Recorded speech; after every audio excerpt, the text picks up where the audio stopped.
कल PIMS hospital के 4 doctors ने इमरान खान का तिबी मुआयना भी किया, उन्हें बिल्कुल सेहतमंद करार दिया।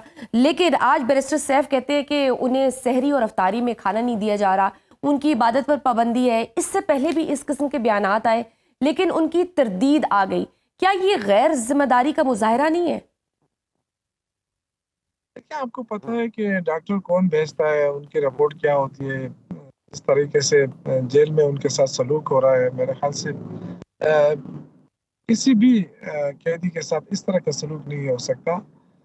लेकिन बहरहाल मैं ये कहूँगा कि मुल्क के अंदर तमाम अपोजिशन जमातों को चाहिए कि रूल ऑफ लॉ के लिए काम करें, पार्लियामेंट के बालादस्ती के लिए काम करें।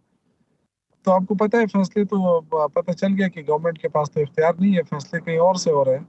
लेकिन जिसकी सर मिसाल जिसके हवाले से पहले भी बातें हुई हैं, फिर खुद अलीमा खान साहिबा जेल से वापस आती हैं और वो कहती हैं कि इस तरह की अफवाहें ना फैलाएं। इमरान खान साहब की सेहत बिल्कुल ठीक है और बड़ी सख्ती से उन्होंने इसकी तरदीद भी की।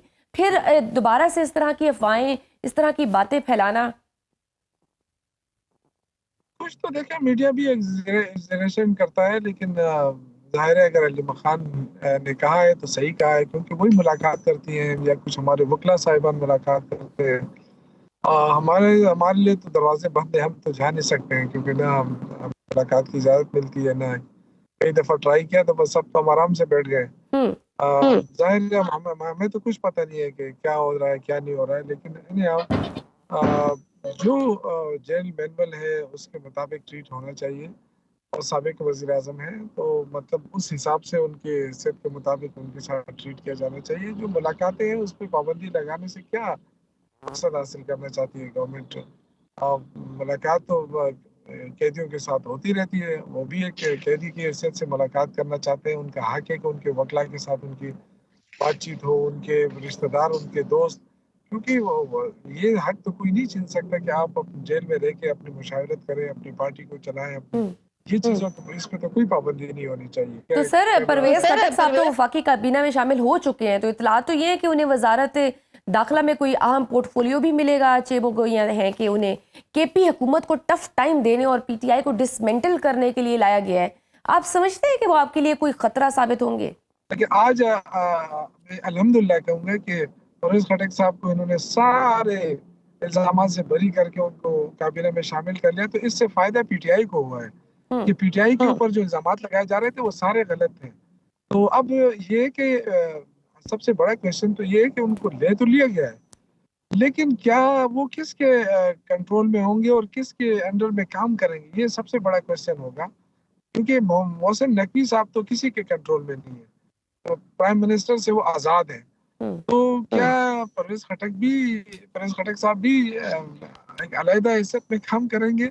लेकिन सर इल्जाम तो फिर आप लोगों की पार्टी पे भी कुछ ऐसे लग रहे हैं, जैसे शेर अफजल मरवत ने एक बयान दिया है जिसमें उन्होंने ये दावा किया है कि तहरीक इंसाफ में भी कुछ ऐसे लोग हैं जो फॉर्म 47 पर आए हैं। आपने भी कुछ अरसा कबल बयान दिया था कि इलेक्शन में पीटीआई के 35 लोगों ने हल्फनामे देकर जीत का नोटिफिकेशन लिया। क्या ये वही लोग हैं जो फॉर्म 47 पर जीते हैं? मैंने मेरा जो बयान था ना वो थोड़ा सा उस पर टेस्ट किया गया। मैंने पीटीआई नहीं कहा था, मैंने कहा था कि जो फॉर्म 47 45 को जो चेंज किया गया था वो इसलिए चेंज किया गया था कि कुछ लोगों ने लिख के दिया है, तो उसमें 35 लोग हैं, उसमें एमएनएस भी है, एमपीएस भी है। लेकिन मैंने पीटीआई का नहीं कहा था, मैंने ओवरऑल बात की थी और उसमें मुझसे भी ऑफर थी, लेकिन मैंने इनकार कर दिया था, जिससे 5:30 बजे सुबह मेरा रिजल्ट चेंज हुआ। लेकिन मैं खुश हूँ, मैं अपनी पार्टी के साथ खड़ा हूँ और अल्हम्दुलिल्लाह कोई ओहदा मिले न मिले इससे कोई फर्क नहीं पड़ता है। लेकिन अभी एग्री करते हैं शेर अफजल मरवत साहब से कि आपकी पार्टी में भी अभी कुछ ऐसे लोग मौजूद हैं फॉर्म 47 पे आए हैं, बल्कि वो तो ये भी कह रहे हैं कि मौलाना साहब जो पेशीन से जीते हैं वो भी फॉर्म 47 पे ही जीते हैं। शेर अफजल मरवत जाती तौर पे तो मेरा दोस्त भी है, मेरा क्लास फेलो भी है, लेकिन क्योंकि उनको पार्टी से निकाल दिया गया, अब वो जो बयान देते हैं वो पार्टी पॉलिसी नहीं है ना, पार्टी बयान है। एक जमहूरी पार्टी है, अब जाहिर है जब वो पार्टी के अंदर वापस आएंगे अगर कोई बात करेंगे तो फिर मैं उसका जवाब दूंगा। अब जाहिर है वो तो पार्टी में नहीं है, वो आज़ाद है इस वक्त, जो भी उनकी मर्जी में आए वो कह सकते हैं।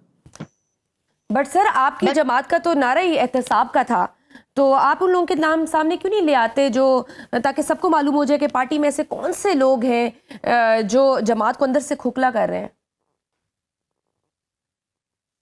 देखिए, पार्टी के अंदर आपको पता है कि जब पार्टी बड़ी होती है कोई भी आता है कोई भी जाता है, लेकिन जब मुश्किल वक्त आता है उसमें पता चलता है कि पार्टी के साथ कौन लोग खड़े होते हैं।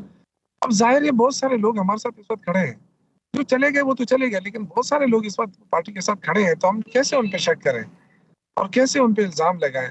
कोई लगा रहा है तो उसकी अपनी मर्जी।